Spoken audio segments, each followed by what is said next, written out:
Hello, friend. Welcome to Grandpa's Horror Stories. Don't forget to like, subscribe, and comment your own stories. All story rights reserved to original authors. Join us now and let our stories come to life. I revisited the fort I built as a kid. It was the greatest mistake I ever made. My grandfather died while shaving. I always wondered how far he had gotten into the process. He collapsed and suffered a severe concussion on the sink. The head injury did not end at all, as he was amidst an already fatal heart attack. The day before the funeral, his widow, Cameron, asked me to step into a room in the main foyer of his manor. I never realized how wealthy Grandpa was until I saw his home. The place had creeks, shrubbery mazes, and levels. Rumor had it that he was a savvy investor, although into what was a mystery to me for years. I found out he had been an early financier of a cigar company that had peaked in sales 2 decades prior. He had managed to get out of the market before it collapsed. Cameron and I sat down in a room with an oval oak table that looked out at a lake. She reached into her pocket and unfolded a map with a circle drawn in red marker around the top of the left corner. "We need to talk about your inheritance," she said. "I am the executor.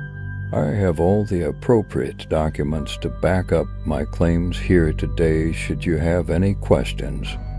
James always thought you had potential, but he was afraid.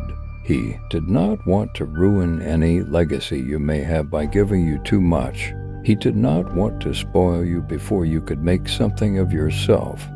Based on what I've heard about the construction company you run, you're doing fine. When I die, this house is going to your sister. I'm sorry to say that you were not in line to take this piece of property or any of its belongings. He did give you land, though." I blinked. "Is it the golf course out back?" "No." He recalled with a fondness how, when you were younger, you would play with your best friend. I cannot recall her name. In the desolation wilderness of the mountains. He said you built a fort out there the two of you loved. He purchased it out of pure sentimentality and gave it to you.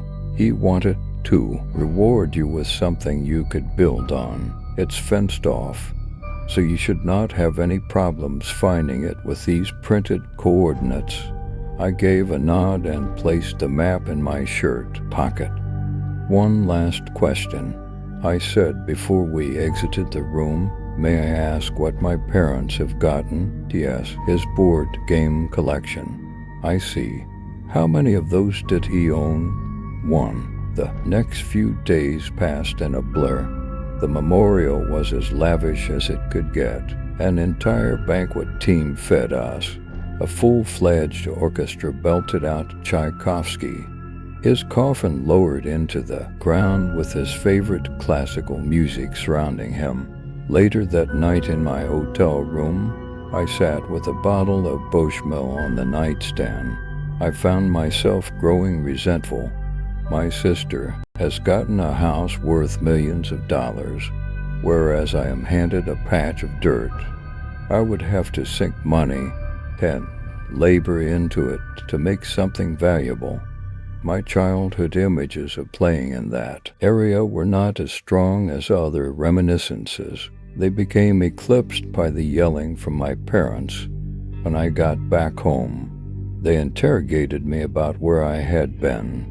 Dad particularly took issue with me not giving my whereabouts. He threatened to let the dog urinate in my bed and stated he would make me sleep in it.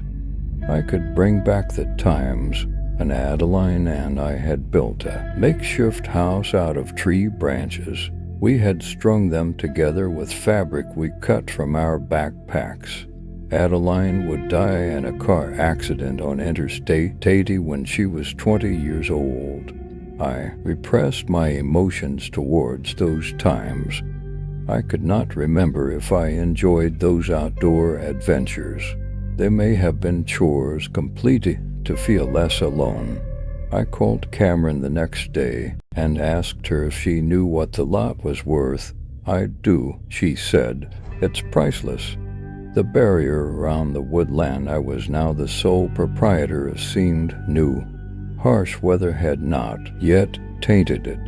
There was not any gratuitous graffiti or warped entry points from trespassers. The wall was not made of chain metal, but obsidian. This left me scratching my head. How much it must have cost to export, let alone have a group of laborers put that much time into it, left me astonished. I had stalled on visiting the place. I could not quite place why I made this deliberate procrastination. I had this indeterminable feeling to not let my presence be known there. Cameron had mailed me a key, and it was an older rusted-style kind, like it may have once belonged to a Poe box from the 70s. I searched around the perimeter for the front door. I came across a very narrow door with 2 indentations on either side of it. There were symbols on either side of the threshold. They resembled a country's flag with squared shapes. Angled lines and unrecognizable emblems decorated them. I turned the key and stepped into the acreage which now belonged to me. My boots crunched on gray and yellow leaves. I made my way past an entangled and knotted mess of pines overlapped by time and nature. There was no trail, nor any walkways, only small clearings. I stepped on shrubs torn apart by the wind. It only took me 10 minutes of exploration to find the fort Adeline and I had built. It stood there, thinner than I remembered. Its wooden structure is so much frailer than back then. What we had manifested with our hands now had a blanket of moss around it. The shape of it went from a dome-like place of sturdiness in our youth to a horizontal edifice ready to buckle.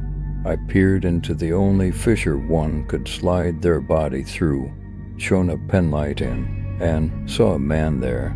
He was asleep in a fetal position. What was most uncanny of all was how there was a symbol surrounding him, outlined in red chalk or dust. The illustration was identical to what I had seen on the trees in the first passage. The man woke up and stared at me. He gave me an awkward smile, rather than a threatening one, which perturbed me even further. "You can't be here," I said. "This is my land. Don't make me call the police." He's out there. Who are you talking about? A hunter. He doesn't prey on deer. He searches for people like you and me. After another advisement, the man left. I agreed to give him time to pack up his belongings. In reality, I did not have any weapons on me, but I kept my hand in my waistband to make him think I could be carrying. Once he was past the gate, I breathed a deep sigh of relief and looked around once again at the place.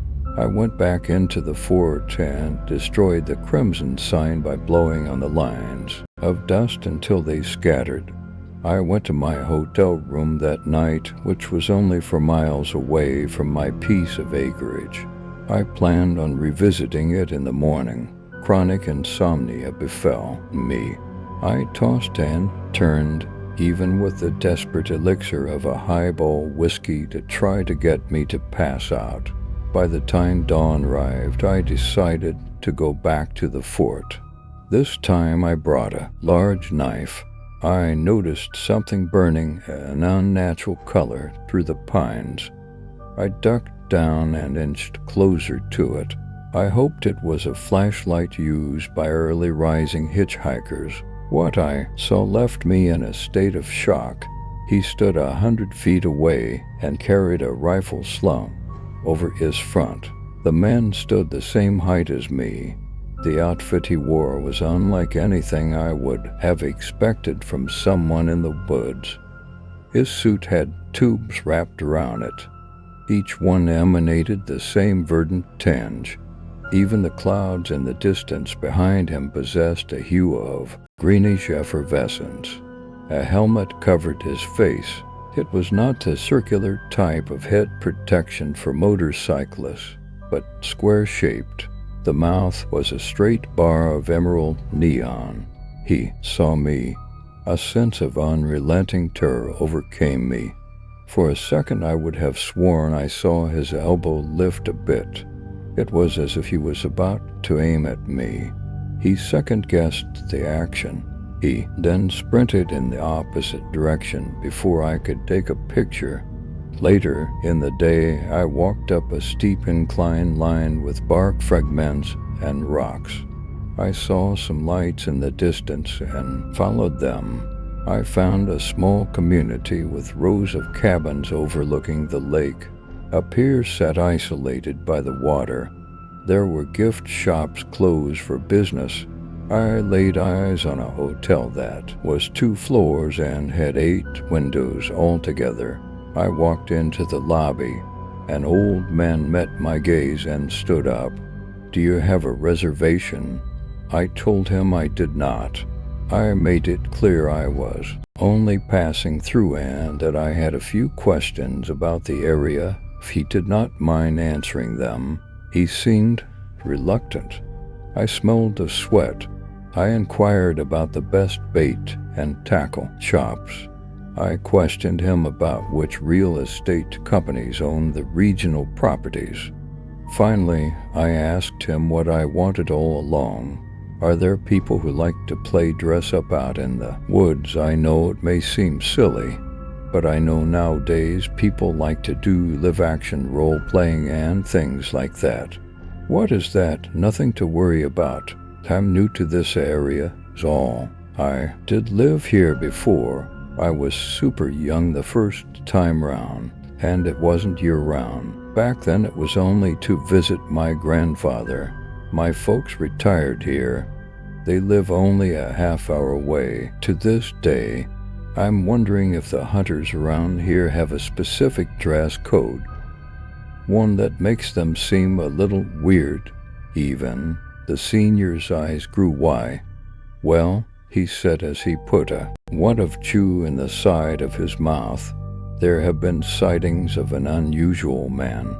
The police are looking for him, last I heard.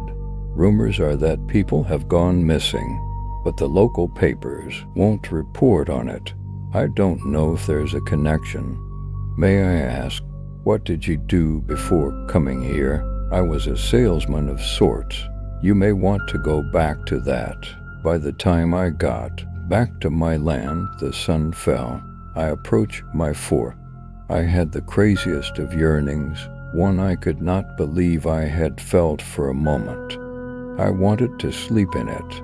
Something about the idea was more than nostalgic. It was the kind of comfort I needed. It would be a strange trip down memory lane. It would take me back to those nights when my best friend and I would sneak out and not return home until daybreak. I remember the drifter. I shone my light on the place I planned to slumber, and it seemed free of litter, stains, or any kind of man-made pollution. I laid down on it. I ran my fingers through the blades of grass. It occurred to me that they did not feel like they had sprung from the earth. They felt like confetti, plastic, and Monopoly money stuck in the ground. I sat up and clawed my fingers to the far edge between the makeshift wall and the turf. I grabbed a chunk of the corner and yanked. I managed to roll up a piece of artificial earth, like the set design of a stage play. It was a carpet, made to look like nature. It was nothing more than an artificial and superficial landscape. What it revealed was a flat door. I retrieved my key and put it into the lock. It opened. I saw a wooden ladder there, splintered and uneven. I used my flashlight to try and see what was down there, and all I see was another patch of dry dirt. I climbed down. The first thing I saw in the right corner was the same suit I had seen a man wearing the day before. It lay crumpled up on the floor, every bit as futuristic as my first impression. Only this time it was not lit up. Someone folded the outfit and placed it there in a meticulous manner. It had a cord that hooked up to an electrical plug tower. I turned around, stared at the wall, and felt my legs weaken. A desk was there with many items on it. I saw identification cards, pieces of jewelry, and articles of clothing. There were ropes, handcuffs, blindfolds, mace, and photographs of the most horrifying nature. What were once human beings now existed as photographic depictions of butchery. At the bottom of the stack, I found one of a man posing next to the bodies. He had a cruel and mocking face, as though he delighted in the carnage. I recognized him. He was my father.